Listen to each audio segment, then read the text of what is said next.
ஓம் சாய்ராம். என் அன்பு குழந்தையே, இந்த நல்லதொரு காலை பொழுதில் அவசரமான செய்தி, நல்ல செய்தி, முக்கிய செய்தி, உன் விருப்பத்திற்கு ஏற்ப செய்தி. ஆம் செல்லமே, இந்த சாயப்பா சொல்வதை நீ கேட்டுத்தான் ஆக வேண்டும். இது சாயப்பாவின் உத்தரவு. ஓம் சாய்ராம், ஓம் சாய்ராம் என்று பதிவு செய்து இந்த நல்லதொரு காலை பொழுதில் உன் சாயப்பா சொல்வதை கவனமாக கேள் என் செல்லமே. என் செல்லமே, நான் சொல்வது சற்று கவனமாக கேள். சேர்ப்பது மிக கடினம். வாழ்க்கையில் நீ சேகரிப்பது மிக கடினம். ஆனால் செலவு செய்வது மிக எளிது. பணம் மட்டுமல்ல, அடுத்தவர் உள்ளத்தில் நாம் சேர்த்து வைக்கும் நல்ல எண்ணமும் தான். எந்த எதிர்பார்ப்பும் இன்றி உனக்காக பிறர் செலவிடும் நேரத்திற்கும் உழைப்புக்கும் நன்றியோடு இருக்க கற்றுக்கொள் என் செல்லமே. ஆம் என் செல்லமே, உனக்கு பொறுமையும் நம்பிக்கையும் மிகவும் அவசியம் உன் வாழ்க்கையில். உன் சாயப்பா மீது நம்பிக்கை இழக்காமல் பொறுத்திரு. உனக்காக உனது சுமைகளை உன் சாயப்பா நான் தாங்கிக் கொண்டிருக்கிறேன். என் செல்லமே, எதுவாக இருந்தாலும் என்னிடம் சொல்லிவிடு.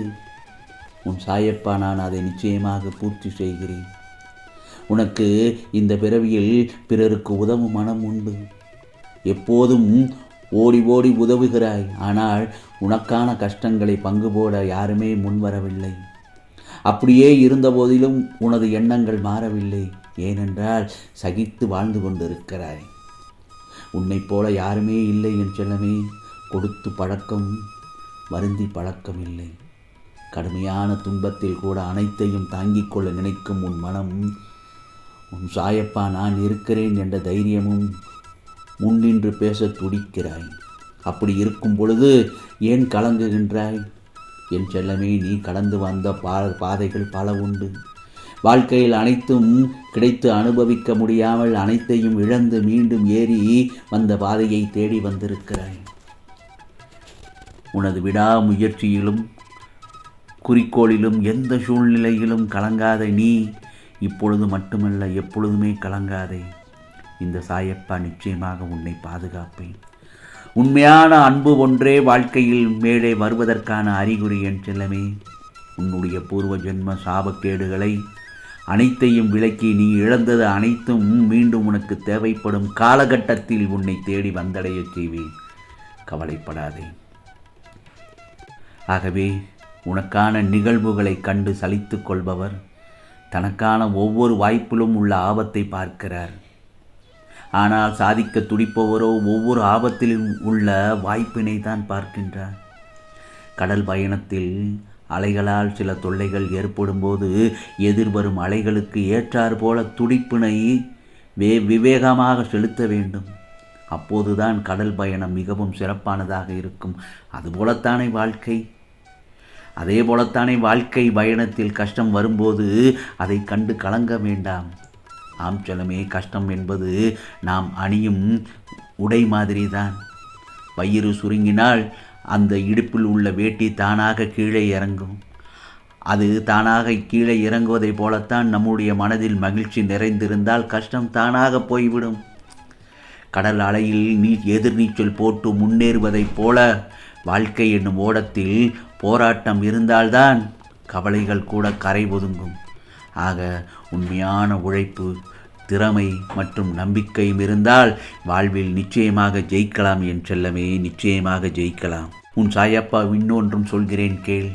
இந்த நல்லதொரு காலை பொழுதில் உனக்கான வளர்ச்சியை தீர்மானிப்பது உன்னுடைய தன்னம்பிக்கை தான் ஆகும்.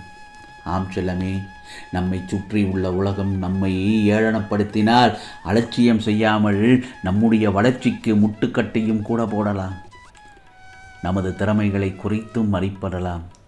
மற்றவர்கள் நமக்கு உதவிக்கரம் நீட்ட தயங்கவும் செய்யலாம். அந்த இடத்தில் நமக்கு நியாயமாக கிடைக்க வேண்டிய பாராட்டு, அங்கீகாரத்தை கொடுக்கக்கூட மறுக்கலாம். ஆனால் நம்முடைய தன்னம்பிக்கை, ஆசைகள், கனவு, மன உறுதி மற்றும் சுயமரியாதையை யாராலும் தட்டி பறிக்க முடியாது. பொதுவாக வாழ்க்கையில் எதனை வேண்டுமானாலும் அடைய நாம் ஆசைப்படலாம். ஆனால் அந்த ஆசை நியாயமானதாக இருக்க வேண்டும். அதாவது எப்படி என்றால், எதுவும் அறியாத அப்பாவியாகவும் நாம் இருக்கக்கூடாது. மற்றவர்கள் நம்மை அப்பாவி என்று சொல்கின்ற மாதிரி ஒருபோதும் நாம் இருந்துவிடக்கூடாது. நமக்கு நாமே அப்பாடா என்று பெருமிதத்துடன் கூறும் ஒரு நிம்மதியான வாழ்க்கையை வாழ்ந்துவிட்டு போய்விட வேண்டும். ஆகவே வாழ்க்கையில் விழுவதும் எழுவதும் நமக்கு ஒன்றும் புதிதல்ல. கீழே விழுந்தாலும் உதிக்கும் கதிரவனைப் போல மீண்டும் எழலாம். மற்றபடி நம்முடைய மனம் ஒன்றே நம்மை வீழ்ச்சியடையச் செய்யும் ஒரே ஆயுதமாகும். என் செல்லமே, உனது மனம் தெளிவாக இருக்கும் வரை எவராலும் ஒருபோதும் உன்னை வீழ்த்தப்படுவதில்லை. மற்றவர்களை கீழே தள்ளி விடுவதனால் நாம் வழியை அடைவதில்லை. அதற்கு மாறாக கீழே விழுந்த நபர்களை தூக்கிவிடும் தருணத்தில்தான் நாம் வலிமையை பெறுகின்றோம். புரிகிறதா? எதை வீசினாலும் மட்கி போகும் மண்தான் விதையை மட்டும் மரமாக மாற்றுகிறது. இதுதான் இயற்கை. எனவே கவலையை மட்டும் சேமித்து வைத்துக்கொண்டு அதை பற்றியே நினைத்து கொண்டிருந்தால் எதையும் நாம் வாழ்க்கையில் சாதிக்க முடியாது. புரிகிறதா என் செல்லமே? கவலைகளை மறந்து வாழ்க்கையை மிகச் சிறப்பாக வாழ்ந்திட பார்ப்போம். நம்மிடமிருந்து உதிக்கும் வார்த்தைகளும் எண்ணங்களும் அடுத்தவர்களின் வாழ்க்கைக்கு உரமாகத்தான் இருக்க வேண்டும். ஆக மற்றவர்களுக்கு எடுத்துக்காட்டாக இருப்போம் என்று வாழ்க்கையை வாழ கற்றுக்கொள். போராடுவதால் மட்டும்தான் விதையானது மண்ணிலிருந்து வெளிவந்து விருட்சமாக கம்பீரமாக நிற்கிறது. அதுபோலவே நாமும் போராடினால் மட்டும்தான் துன்பங்களை கடந்து தடைகளை உடைத்து கம்பீரமான மனிதனாக மிளிர முடியும். புரிகிறதா என் செல்லமே? இன்னொன்றையும் சொல்கிறேன் உன் சாயப்பா. வீசுகின்ற நறுமணத்தை பொறுத்து தான் மலர்களுக்கு மதிப்பு இருக்கிறது. அதுபோலத்தான் மனிதர்களாகிய நாம் பேசுகின்ற ஒவ்வொரு வார்த்தைகளை பொறுத்துத்தான் நமது வாழ்க்கையும் இருக்கிறது. வாழ்க்கையில் நமக்கு 1000 தடை கற்கள் வந்தாலும் அதையும் கடந்து சென்று நின்றுவிட்டால் கூட பல்வேறு உயிரினங்கள் பயன்படுத்தக்கூடிய நீர்நிலைகள் நிறைந்த தடாகம் போன்று ஆகிவிடலாம்.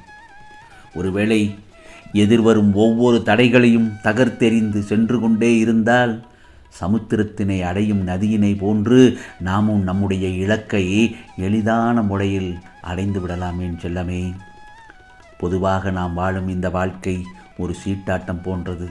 குலுக்கி போடும்போது எந்த சீட்டு வருகிறது என்பது நமது விதியாக இருக்கலாம். ஆனால் வந்த சீட்டில் எப்படி ஆடுவது என்பது நம்முடைய அறிவை பொறுத்தது. ஆகையால் எப்பொழுதும் இந்த நல்லதொரு காலை பொழுதில் நல்லதை சிந்தி நல்லவர்களை சந்தி. உனக்கான வெற்றி நிச்சயம். இது சாயப்பாவின் அருள்வாக்கு. ஆம் செல்லமே, உனக்கானதெல்லாம் நிச்சயமாக நல்லதே நடக்கும், நல்லதே நடக்கும். ஓம் சாய்ராம், ஓம் சாய்ராம்.